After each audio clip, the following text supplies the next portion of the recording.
বেহুলা আমি মরলে আমায় নিয়ে ভাষায় ভেলা। আসসালামু আলাইকুম, আমি নাজমুল কবির। এই মুহূর্তে রয়েছি বগুড়ায়। আমার পিছনে দেখতে পাচ্ছেন সেই ঐতিহাসিক গোকুল মেদ বা বেহুলা লক্ষিন্দরের বাসর ঘর। চলুন আপনাদেরকে ঘুরে দেখাই।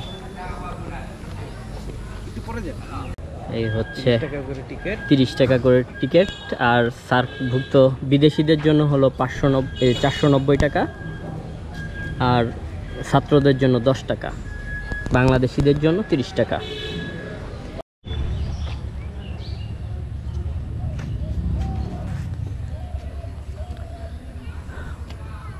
গোকুল মেদ বা বেহুলা লক্ষিন্দরের বাসর ঘর। বাংলাদেশ প্রত্নতত্ত্ব অধিদপ্তর এই স্থানটি সংরক্ষণ করছে।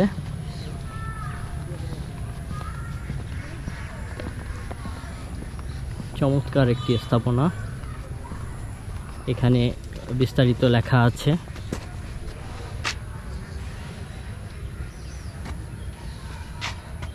(1934 থেকে 1936 সালে প্রত্নতাত্ত্বিক খননে 172টি কক্ষ এখানে আবিষ্কৃত হয়। প্রায় 13 মিটার উঁচু মঞ্চে ধ্বংসাবশেষ উদ্ধার করা হয়। এবং হ্যাঁ, আমরা এখন পাহাড়ের উপরে উঠব। এটি একটি বিশাল দুর্গ, যেখানে বেহুলা লক্ষিন্দরের বাসর ঘর কথিত রয়েছে। আমরা সেই রুমটিও দেখব।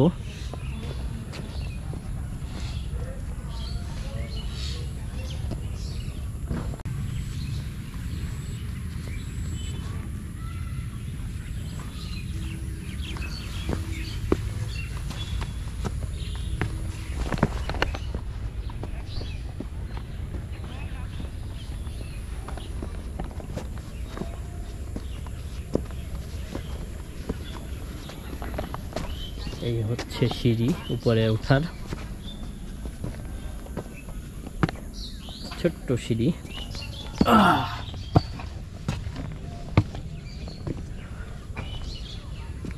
ছোট্ট ছোট্ট ইট।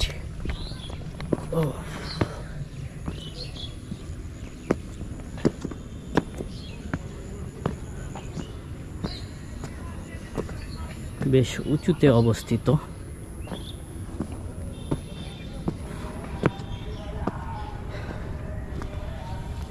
দেখুন,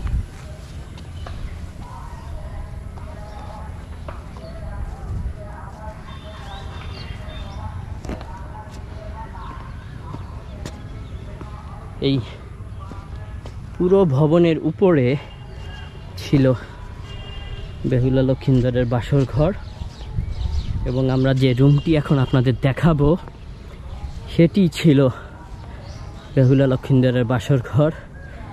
এই সেই রুম, এবং এই রুমেরই কোনো এক জায়গা দিয়ে সাপ ঢুকে লক্ষিন্দরকে দংশন করেছিল কথিত রয়েছে।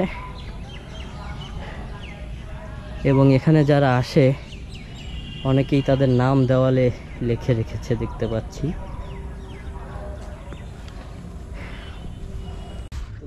আচ্ছা, 1 মিনিট। হ্যাঁ, এই হচ্ছে সেই রুমটা, যে রুমে কথিত রয়েছে যে বেহুলা লক্ষিন্দরের বাসরঘর হয়েছিল।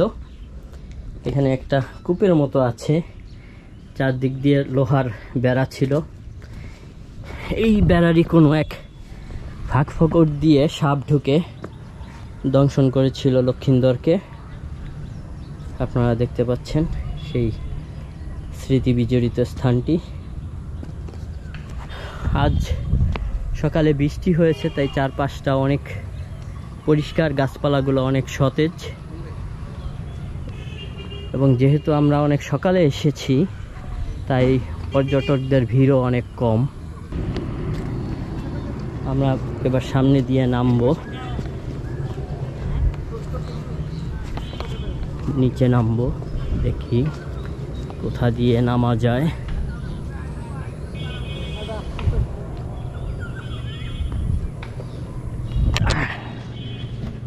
চমৎকার একটি স্থাপনা। আপনারা দেখতে পাচ্ছেন যে এই দিকের রাস্তাটা কতটা বিপজ্জনক, কারণ সকালে বৃষ্টি হয়েছে।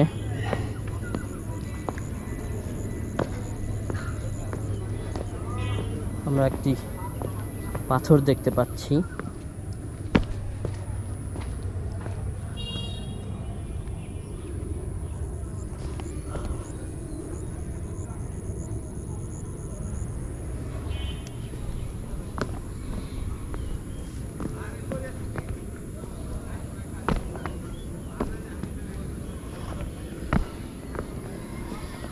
আমরা নিচে নামছি, কিন্তু নিচে কি নামা যাবে কিনা বুঝতে পারছি না।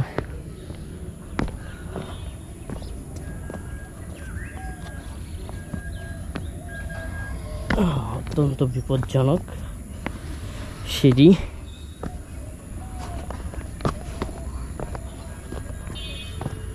প্রায় নেমে গেছি, নেমে গেছি।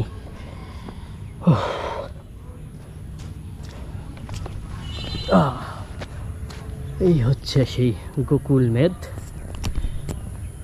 ওকে বন্ধুরা, ভিডিওটি ভালো লাগলে অবশ্যই লাইক করবেন, শেয়ার করবেন এবং আপনার গুরুত্বপূর্ণ মতামত আমাদেরকে কমেন্টস করে জানাবেন। ধন্যবাদ ভিডিওটি দেখার জন্য।